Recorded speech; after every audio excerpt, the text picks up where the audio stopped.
প্রতিনিধিরা এসেছিলেন, যেটা গত মিটিংয়ের চাইতে 11টি ছাত্র সংগঠন বেশি। তবে আমাদের এখানে কয়েকটি ছাত্র সংগঠনের প্রতিনিধিরা উপস্থিত হতে পারেননি।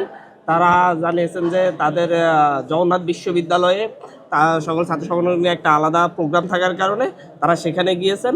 তবে আমাদের সাথে ওনারা এই বিষয়গুলোতে বসবেন বলে আমাদেরকে আশ্বস্ত করেছেন, এবং একসাথেই আমরা এই রূপরেখাটা, আমাদের যে দুইটা সিদ্ধান্ত হয়েছে, যে প্রথমত হচ্ছে আগামী ফেব্রুয়ারির প্রথম সপ্তাহের মধ্যে ছাত্র সংসদ নির্বাচনের প্রক্রিয়া যেন শুরু হয়, এবং একটা ছাত্র সংসদ নির্বাচন দিয়ে অন্তত যেন শুরু করতে পারে।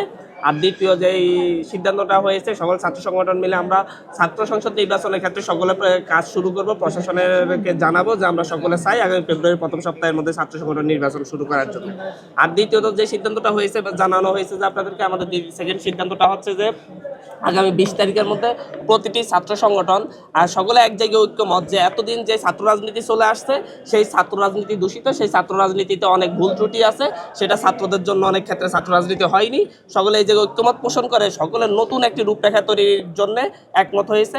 সকলে জানিয়েছে যে সকলে মিলে আগামী 20 তারিখের মধ্যে প্রত্যেকটা ছাত্র সংগঠন নিজস্ব প্রস্তাবনা তৈরি করবে, যেটা নিয়ে ওপেন ডিসকাশন হবে। প্রত্যেকটা ছাত্র সংগঠনের সাথে আলাদা আলাদা সবাই মিলে ওপেন ডিসকাশন করবে, এবং সবাই এই ওপেন ডিসকাশন শেষে একটা সম্মিলিত একটা রূপরেখা তৈরি করবে, যেটার উপর ভিত্তি করে বাংলাদেশের আগামী ছাত্র রাজনীতি নির্ধারিত হবে, ভবিষ্যৎ নির্ধারিত হবে।